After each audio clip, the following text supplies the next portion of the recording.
Hacíamos un ejercicio matemático off the record con mi siguiente invitado sobre cómo se va a tapar el hueco fiscal de más o menos 6.000 millones de dólares. Si sumamos los retrasos, que para muchos es alrededor de 4.000 millones, con lo que sumaría 10.000 millones de dólares. Para otros, estos retrasos y estos compromisos que tiene que cumplir el Estado sobrepasarían los 12.000 millones, es decir, completo. Un escenario que podría ser franqueado con las medidas adoptadas, con las acciones implementadas desde el Ejecutivo. Se habla de 3.200 millones, pero ¿y el resto saldrá de nuevo endeudamiento de los multilaterales? Le preguntamos al economista Po Chung Lee, un destacado analista económico y catedrático universitario del Instituto de Altos Estudios Nacionales, que ahora se encuentra en estudio. ¿Qué tal, Po? ¿Cómo hacemos la suma?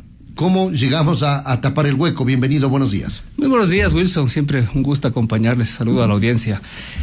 Bueno, si es que pensamos de esos 12.000, ¿de dónde salen? Más o menos, como tú dijiste, 4.000, 5.000 viene de deuda a retrasos a proveedores, GATS. Eso es algo pesado. Si se paga eso, si dinamiza de alguna manera la economía. De ahí estará otros 4.000, 4.500 para serviciar la deuda de este año. ¿Sí? Y de ahí el resto para llegar a esos 12.000 es la deuda interna. La deuda interna se puede salir jalando, por eso es que hay gente que no habla de la deuda interna para llegar a esos 12.000.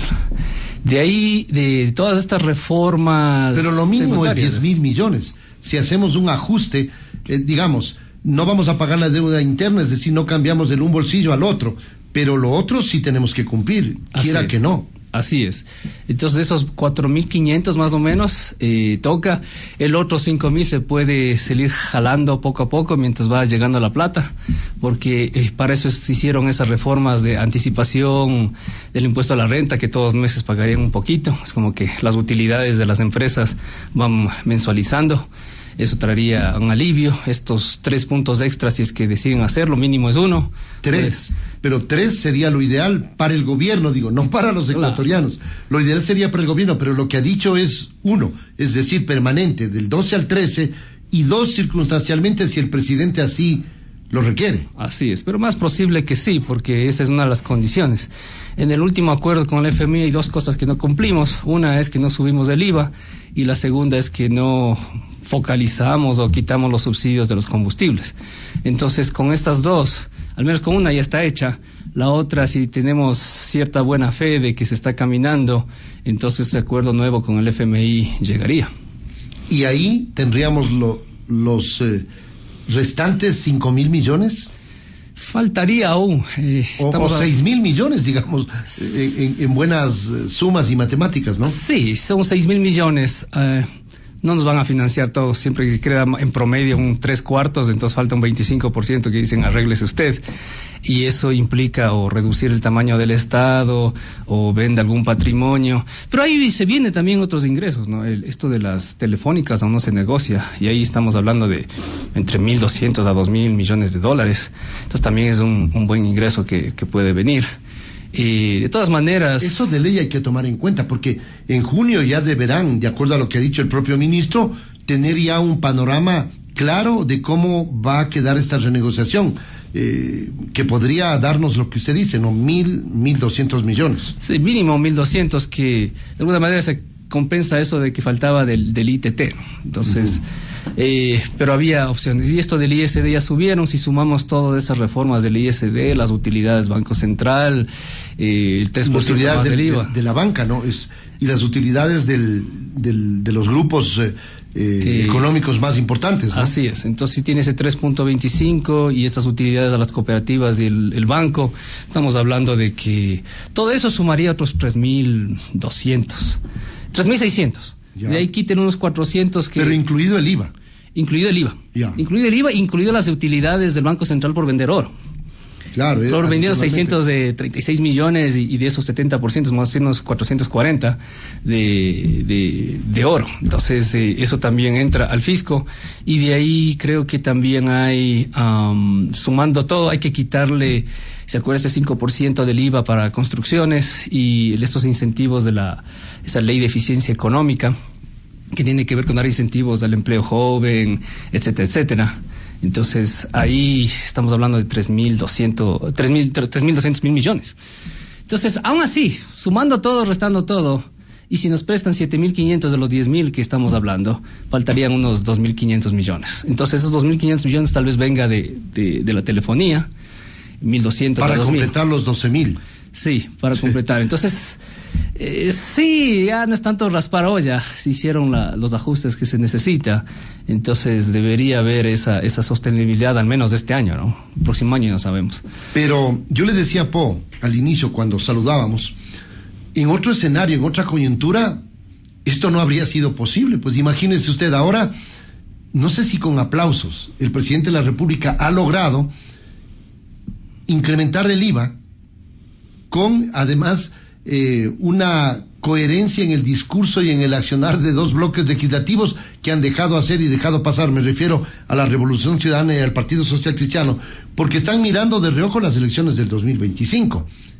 Es decir, en otra coyuntura, el señor Leonidas Issa, la CONAIE, la FEINA y la FENOCIN estaban en las calles. Así, ya les hubieran levantado, pero es un gobierno corto, no va ni 2 meses, pero ha tenido muy buenos resultados estos 2 meses en lo que es seguridad, ¿no? Ya retomaron de alguna manera el control de las cárceles, se ve que asesinatos se han reducido menos de la mitad, hasta 80% en lugares más peligrosos.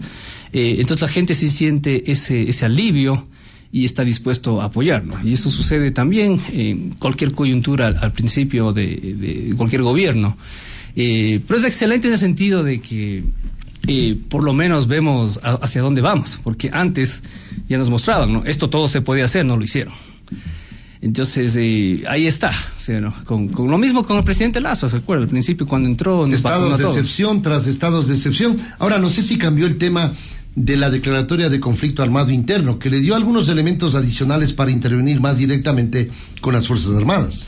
Así es, eso le ayudó y buscar esa razón, ¿no? Y ahorita vemos, ¿no? Hasta el pueblo apoya que se sienten encima del supuesto terrorista, de que de alguna manera estamos dejando al lado un poco los derechos humanos o la dignidad de los supuestos delincuentes. Entonces sí hay un gran apoyo hacia el presidente Noboa en el tema de seguridad, y eso salta también a la economía, ¿no? Claro que no hay una relación entre que pague el 3% del IVA y no me van a vacunar, eso no tiene nada que ver. Pero bueno, la gente concibe así, ¿no? Prefiero pagar el IVA que la vacuna, porque ahora se estaba generalizando en la costa ecuatoriana. Cada negocio tenía que pagar una cuota a los delincuentes para seguir funcionando. Caso contrario, era atentada la seguridad y la vida de él o del propietario y su entorno.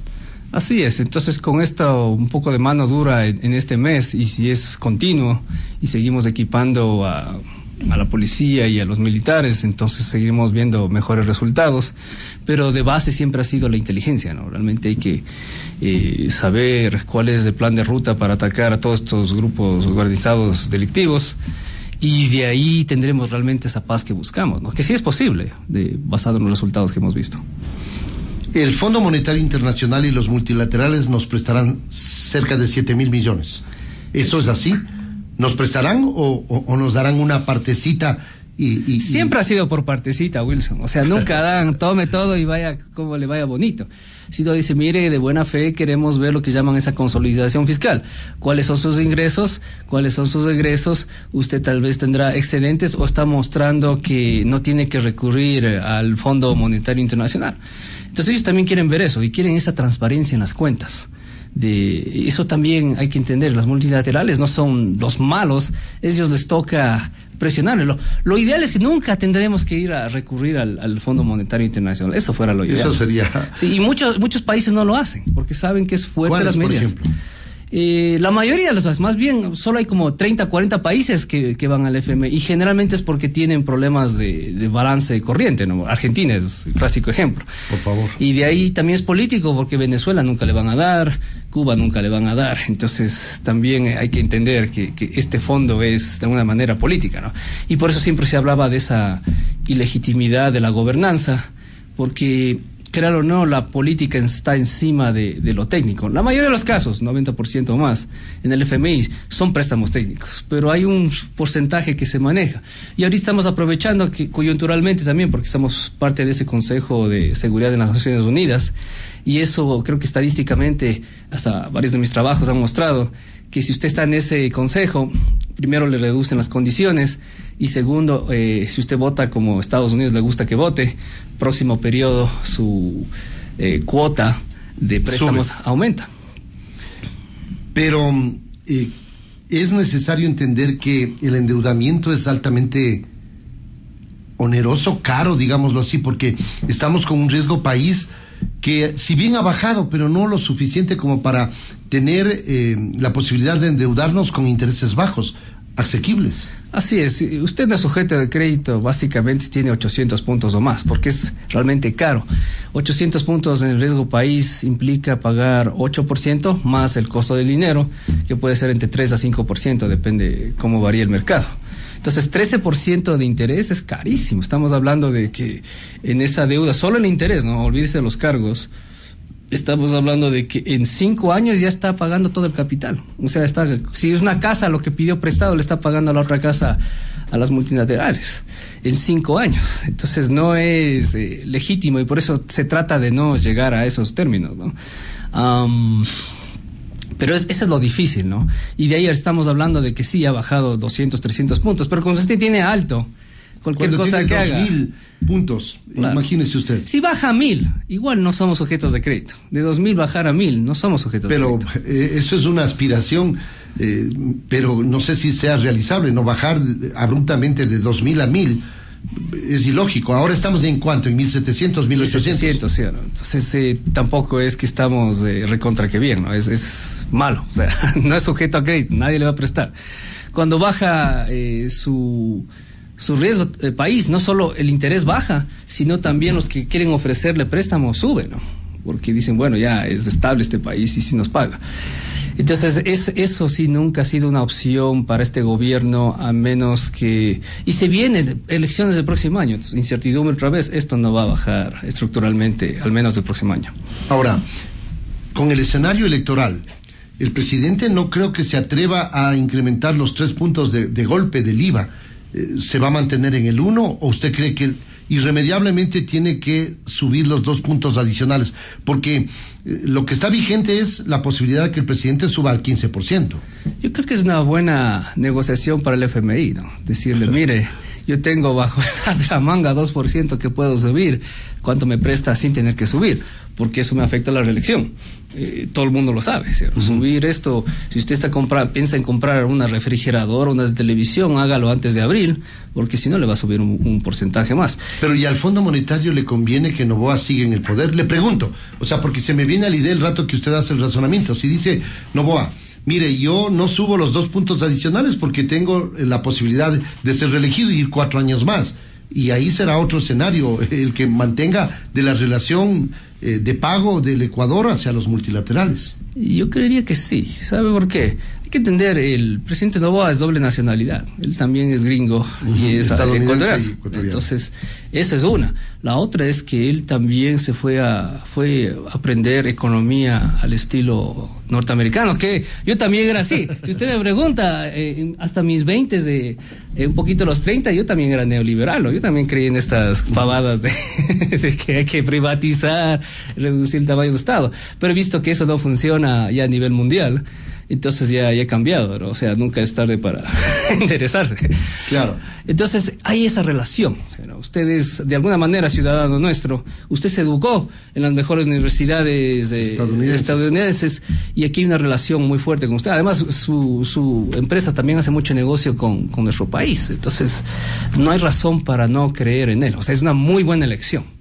Se entiende cómo funciona ese sistema, además de que seguro que tiene aspiraciones de que Ecuador se parezca más a Estados Unidos, ¿no? Porque de ahí viene ese modelo, claro o no. Si usted me preguntaba hace más de 10 años cómo quiere hacer el país, yo le hubiera dado esa receta neoliberal, pero hemos enmendado, ¿sí? Pero lo que le digo yo es, ahora, el escenario para contradecirle y poner en tela de juicio, entonces el camino es la estatización tener lo que tiene Venezuela, tener lo que tiene Bolivia, tener lo que tiene, no sé, ¿ese es el camino? No. A ver, ¿cuál es el camino entonces? Lo que nos hemos dado cuenta ya con tanto estudiar economía en desarrollismo, que no es una ideología, es coger las mejores prácticas de otro país y tratar de adaptarlas al contexto ecuatoriano. ¿Sí? No importa la línea ideológica que tenga. No, porque él le ha ido bien, porque él dice, yo me llevé muy bien con los chinos iban a financiar todas las cárceles, la mano dura, la asistencia. Trabajé con él. ¿Por qué? Porque China es un país recontra que seguro. Entonces hay algo que aprender sobre eso, ¿no? Hay algo que aprender sobre la inteligencia interna que tiene China. Eso es ser práctico. Entonces lo mismo es en mi caso, ¿sí o no? La mejor combinación siempre ha sido el ambos de los dos. Usted necesita un Estado fuerte y necesita mercados. ¿Y por qué no puede haber ambas cosas? Sí puede haber, porque países pequeños como los nuestros, ¿sí? Que no tienen grandes escalas, requieren que el gobierno ayude a sus productores, a sus empresarios a hacer negocio en el mundo. Entonces, eso sí se puede hacer. El costo de eso se llama impuestos. El costo de eso es ¿por qué se necesita impuestos? Porque se necesita, de alguna manera, cuidar a los pobres. Y esa es la mejor combinación, ¿no? Aquí llaman centro-izquierda, en los países socialdemocracia, pero la idea es, necesito impuestos de los que sí producen, sí ganan, quiero, de alguna manera, hay gente que eso suena socialista, pero es igualar de alguna manera los ingresos. Pues porque queremos que la mayoría la pase bien, ¿sí? ¿No? Que tenga salud, vaya a educación, aspire a lo que quiera hacer. Usted no tiene que ser doctor PhD, usted también puede ser el mejor mecánico del mundo y todo el mundo viene a arreglarle su carro. Su taller, claro. Y mis respetos a esa gente, ¿no? Porque son ingeniosos, los mejores mecánicos son recontra que ingeniosos y se vuelven honestos también. Entonces, eso es lo que queremos en una sociedad, ¿sí? Que todo el mundo de alguna manera pueda sobrevivir. Y eso es lo que no tenemos, ¿no? Cuando quitamos lo mínimo. Y en países en desarrollo como los nuestros, necesitamos que el Estado haga lo mínimo que usted lo ve todos los días, no ha hecho lo mínimo. Si usted no puede sacar una cédula ese día, está haciendo algo mal. Si usted no tiene las carreteras planas, no tiene apagones, no está haciendo lo mínimo. Y por eso es que se necesita todo ese ingreso que viene de los que producen para poder. Y ese ingreso se les va a ayudar, ¿sí o no? Ustedes necesitan menos regulación, menos papeleo, se les ayuda en eso. Necesitan abrir mercados, vamos a hacer la ronda. Vamos a hacer las rondas con los países para que vendan más. Pero al final le digo, eso cuesta impuestos. Necesito cobrarles impuestos porque tengo que salvar al pobre, pues el que no tiene nada. Pero si es que usted ve resultados, como lo que sucede ahora, a lo mejor la gente hace el sacrificio y dice, voy a contribuir porque estoy mirando resultados. Pero cuando no existen resultados y le siguen sacando la plata del bolsillo, ahí la gente se moviliza, protesta y se muestra contrario, rechaza, ¿no? Así es lo que la gente dice, ¿no? Estaría dispuesto a pagar si veo resultados. Más bien, lo mejor que puede hacer un ciudadano es pagar sus impuestos si es que ve resultados, si no ve que hay seguridad, de que las calles están limpias, de que todo lo que nos falta en salud, educación, no hay, y pueden aspirar, ¿no? O sea, ¿cómo sabemos cómo es feliz un país, sí o no? Realmente es expectativas, es el futuro, se está cumpliendo el futuro. ¿Sí? Usted, es una pregunta muy simple, al menos como economía lo hacemos, ¿no? ¿Usted cree que va a estar mejor en los próximos 6 meses? ¿Sí o no? Y si es que eso es sí, y usted suma todos esos sí, significa que están haciendo bien las cosas, porque usted sabe que hay futuro. Si es que no, entonces no, porque la felicidad está del presente al futuro. Entonces, si es que no podemos mostrar eso, no hay esa visión, la gente no ayuda, ¿sí o no? Y la idea es eso, ¿no? Nos hemos vuelto una sociedad que no confía el uno al otro, ¿no? Porque salimos, nos van a robar, nos van a matar, ve cuántos asesinatos hay, ve cuánta gente está vendiendo droga, ve cuánto pandillero cada vez aumenta. Y eso es lo que no queremos. Si vemos al revés, lo que ha mostrado el presidente en este mes es que todo eso se ha reducido, entonces decimos, si continuamos 6 meses, un año, una ruta, haga lo que quiera Bukele, si es que ese es el modelo que quieren seguir, como Bukele Lover, entonces la gente sí contribuiría o pagaría esos impuestos. La plata nunca alcanza si se roban, ¿no? Entonces eso también conocemos y también hemos dicho acá, ¿no? Es difícil ver el ejemplo de haga y no robe. Sí, no ha sucedido. Entonces estamos dispuestos hasta decirle eso, no haga y robe. Ya, pero queremos resultados. Pero parece que el viento está soplando a favor de Noboa, o es una impresión mía, porque pública y notoriamente el tema de los apagones, que lo mencionó hace pocos minutos. No sé si con la acción o con las condiciones climáticas mejoraron, y aquel escenario que vivíamos al final del gobierno de Lasso cambió. El tema de la economía, con esta aprobación de la Asamblea Nacional con IAPA, porque nosotros, usted sabe, vive aquí con IAPA, porque el presidente les plantea el incremento del IVA, y la Asamblea le da otros elementos adicionales que para muchos está en discusión de que es legal. Y con eso configura un escenario mucho mejor, y ahora ya no está en terapia intensiva, ha salido creo que de terapia intensiva y está respirando por sus propios medios, y eso es positivo, ¿no? Así es positivo para el presidente, porque es raro oír un gobierno que menos plata es mejor que más plata. Eso nunca he oído. ¿Sí? Aunque no lo use, deje de excedente, le sirve para palanquearse otro préstamo, pero tener más plata siempre ayuda. Y eso hacía, ¿se acuerda? En el correísmo era lo mismo, ¿no? Se inventaban cualquier cosa de impuestos, el impuesto verde para las botellas, o sea, había más impuestos que se inventaban, coyunturales. El tema del terremoto, por ejemplo. El terremoto del 12 al 14, de que no van a cobrar IVA en las provincias afectadas. El incremento del ISD, pues que dejaron ellos en 5%, que luego bajó y ahora ha vuelto a subir, por obra y gracia de la Asamblea Nacional, que también es un elemento adicional, ¿no? Claro, porque ahí sí es como que se le tiro la pelotita, porque si se allana también usted responsabilice por la subida de impuestos, ¿no? Así, háblele usted a los banqueros, háblele usted porque nosotros le mandamos la propuesta, y viene con IAPA, él dice, yo quiero, lo mínimo que quería el 15, ¿ya? Y el resto no importa.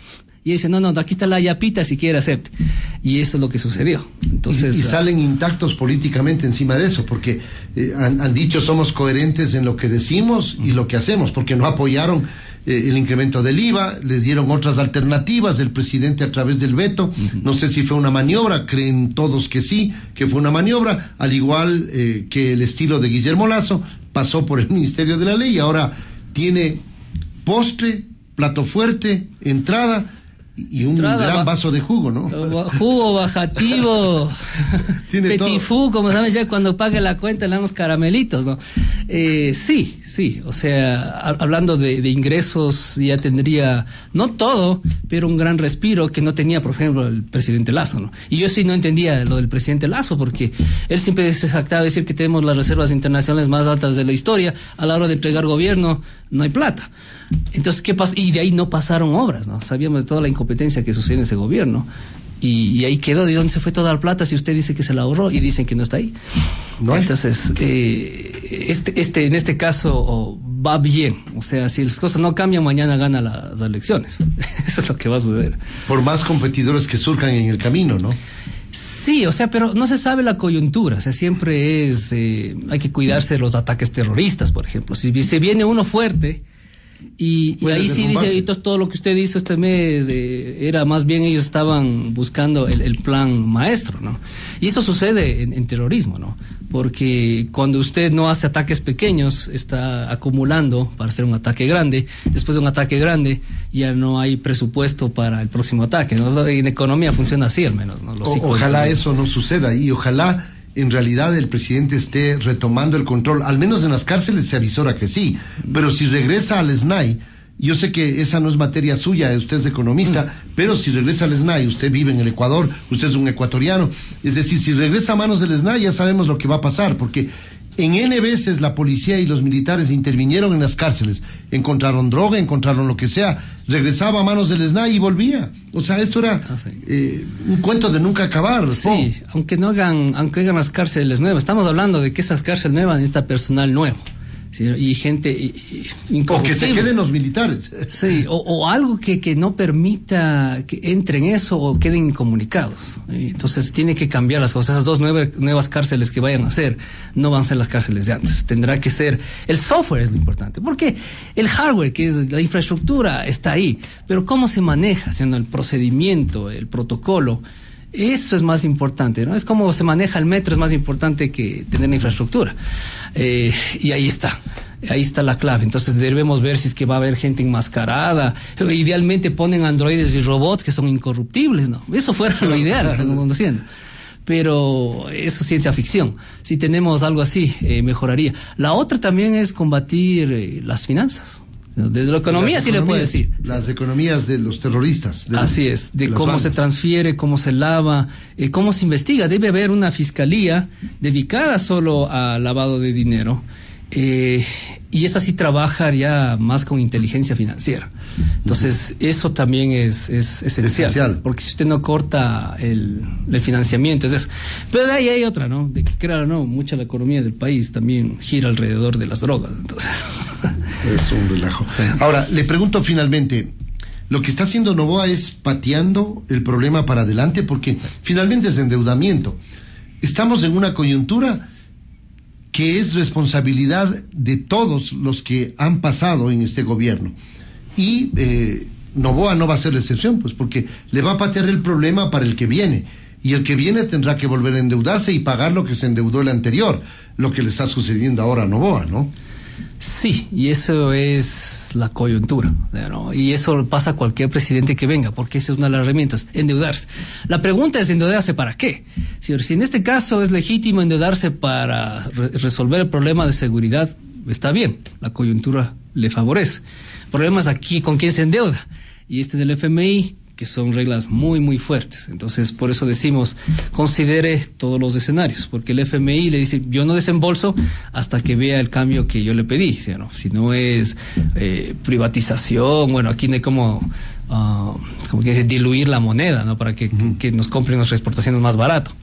Entonces, hay condiciones que tiene que cumplir. Y estamos sospechando, ¿no? Y esto es más perspicacia, de que, claro, no. Acuérdense, están aprendiendo de Bukele. Los chinos le financiaron a ellos todo lo que es seguridad, ¿sí? Y de ahí se dieron cuenta en Estados Unidos, ¿y por qué no hicimos nosotros eso?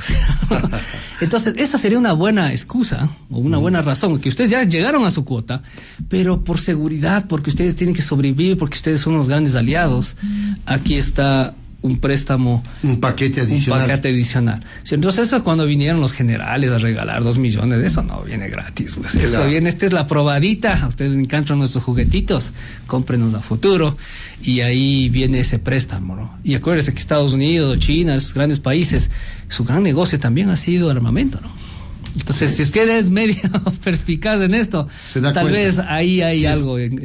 ¿Cuál es el trasfondo de todo este proceso? Puede ver eso. Pues muchas gracias por atender esta invitación y darnos algunos elementos para entender esta coyuntura. Gracias a Po Chun Lee. Gracias, Luis. Los tiempos. Siempre un gusto, ¿eh? Un placer.